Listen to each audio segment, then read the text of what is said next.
এখন বেরিয়ে গেছি, যাচ্ছি ঘাটশিলার উদ্দেশ্যে। ঘড়ির কাঁটায় দেখি 5টা 8 বাজে স্টেশনে পৌঁছে গেলাম। ঋষিরাজ স্টেশন কিন্তু পুরো ফাঁকা, পুরো ফাঁকা বলা চলে না, অনেক লোক চলে এসছে। আমরা ভোরের ট্রেনটাই ধরবো একদম সকাল সকাল। ব্যান্ডেল হাওড়া লোকাল ধরে হাওড়ায় নেমে পড়লাম এবং হাওড়ায় নেমেই আমাদের জন্য অপেক্ষা করছিল বারবিল জনশতাব্দী এক্সপ্রেস। তড়িঘড়ি 6:20 জনশতাব্দী এক্সপ্রেসটিতে আমরা উঠে পড়লাম এবং ওঠার পর ধীরে ধীরে চারিদিকের মনোরম পরিবেশ দেখতে দেখতে আমরা সুদূর ঘাটশিলার উদ্দেশ্যে রওনা দিলাম।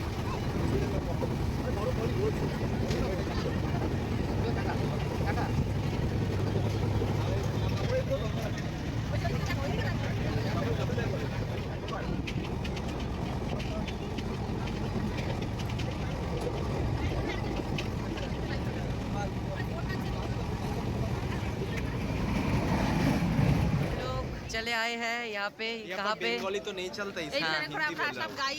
घाटशिला लोग में बंगाली हिंदी क्यों बोल बोल रहा है? अब हम लोग चले आए हैं यहाँ पे, दिखा देते हैं हम लोग कहाँ पे आए हैं। ये झारखंड में है। अब हम लोग हैं सब मिलके आए हैं, चले आए हैं झारखंड में। ঘাটশিলা স্টেশনে নেমেই আপনারা দেখতে পাবেন এখানে অটো, টোটো এবং গাড়ি রয়েছে। এইখান থেকে যে কোনো একটি বুক করে আপনারা বেরিয়ে পড়বেন ট্যুর ভ্রমণের উদ্দেশ্যে। আমরা ফার্স্ট শুরু করে দিলাম, গাড়ি নিয়ে নিয়েছি এখান থেকে একটা। গাড়ি নিয়ে আমরা এই দেখলাম অপুর পথ, এটা বিভূতিভূষণের গাড়ির রাস্তা। এটা এখানে বিশাল জায়গা গাড়িতে। সৈকত তো পুরো একটা ডবল সিট করে বসে নিয়েছে, পুরো একটা দিক। আর আমরা এখন যাচ্ছি বিভূতিভূষণ বন্দ্যোপাধ্যায়ের বাড়ি। হ্যাঁ, তোমরা একটা গাড়ি করে নেবে, তাহলে তোমাদের খুব সুবিধে হবে। আমি গাড়ির নাম্বার সমস্ত কিছু দিয়ে দেবো। আমি স্পট যেটা মানে ফার্স্টেই পড়বে সেটা হচ্ছে বিভূতিভূষণ বন্দ্যোপাধ্যায়ের বাড়ি এখানে। এবার আমরা ভেতরে ঢুকবো।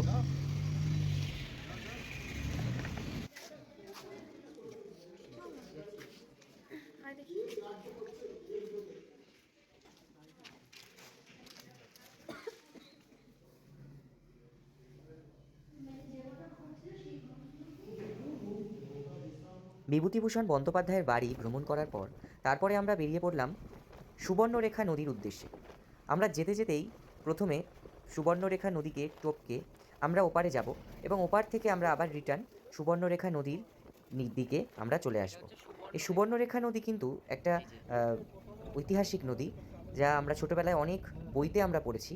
সেরকম কিন্তু এই নদীর যে ঝর্ণা, সেই ঝর্ণার বিশেষত্ব দেখতেও কিন্তু আমরা এই সুবর্ণরেখা নদীর এইখানে চলে এসেছি। সুবর্ণরেখা নদী এটা। এখন আমরা একদম পুরো ওই জায়গাটা যাবো, একদম ওই যে একদম দূরে দেখা যাচ্ছে এই জায়গাটা যাবো। এই যে আমরা ওয়াটারফলসের সামনেটা চলে এসেছি।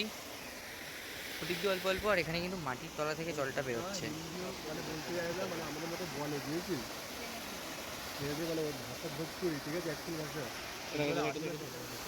দারুণ জায়গা, এই জায়গাটা হেভি লাগছে দেখতে।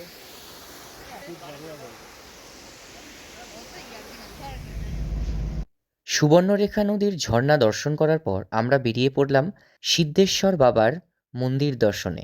এই সিদ্ধেশ্বর বাবার মন্দির কিন্তু বিশাল পর্বতের ওপর অবস্থিত।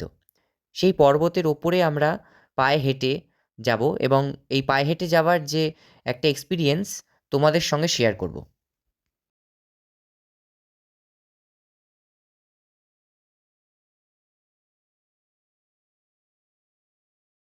নিতে হবে না, এমনি ওঠা যাবে, চল না। এখন আমাদের উঠতে হবে ওপর দিকটা,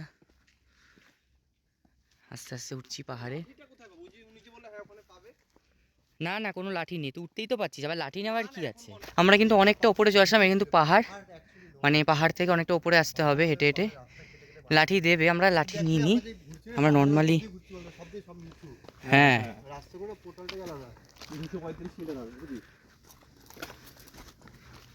মানে যতটা আসলাম তার আরো 3 ডবল, মানে 2 ডবল।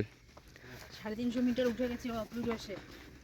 হাঁপিয়ে গেছে সবাই, জোরে জোরে নিঃশ্বাস নিচ্ছে। চলো। দোকানও তো নেই, একটু জল কিনবো যে। এইখানে এই পাহাড়ের উপর পাহাড়ের ওপর দোকান নেই। রাত্রিবেলায় জায়গাগুলো পুরো অন্ধকার। কোথায় বাঘ ভাল্লুক বেরিয়ে চলে আসে না যেন। না না বাঘ নেই।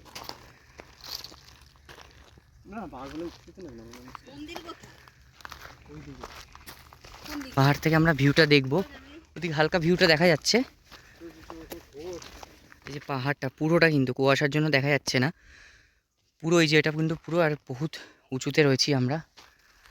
এদিকটা নতুন এক্সপিরিয়েন্স। মন্দিরে পুরোহিতটা রোজ আসে কি করে? সত্যি তাই, উনি একবারে ওঠে একবারে নামে। না না এখানেই থাকে মনে হয় আমরা অবশেষে এসেছি, মন্দির দেখতে পেয়েছি, অনেকটা উঁচু আমার বড় কোমর আছে, বিশাল 350 মিটার বললো তো। 1 মিটার মানে 3 ফুট। 350 মিটার তো ওই মাঝ রাস্তা সম্পূর্ণভাবে তৈরি করেছে এই নতুন মন্দির।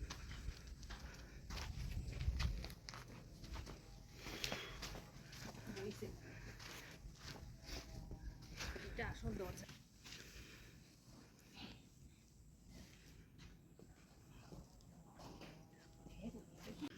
দেখা যাচ্ছে হেভি লাগছে দেখতে এখানটা। আর যাস না, ওইখানে থাক। আর যাস না, পাকা মেরে ঘাস মেরে বলি পাহাড় আছে। তারপর ডিপ করে নিয়ে যায় আর হ্যাঁ, এই জায়গাটা পুরো ডিপ, এই জায়গাটা। কখন চলে যান এখান থেকে? এখন এই সবাই যখন সবাইকে নামাবো তারপরে যাবো। তারপর যাবেন আর বিকেল জঙ্গলে জঙ্গলে একা ছড়ে দেওয়া তো মুশকিল। হ্যাঁ রাত হয়ে গেলে আবার রাত হলে দিনের বেলাও মুশকিল, জঙ্গল তো কে কোন দিকে থেকে সিদ্ধেশ্বর বাবার মন্দিরের পুরোহিতের মুখে কিছু ইতিহাস শুনে নেওয়ার পর আমরা বেরিয়ে পড়লাম নেক্সট স্পটের উদ্দেশ্যে। পরবর্তী দর্শনীয় স্থান দেখার জন্য তোমাদের কিন্তু পরবর্তী ভিডিওটি দেখতে হবে।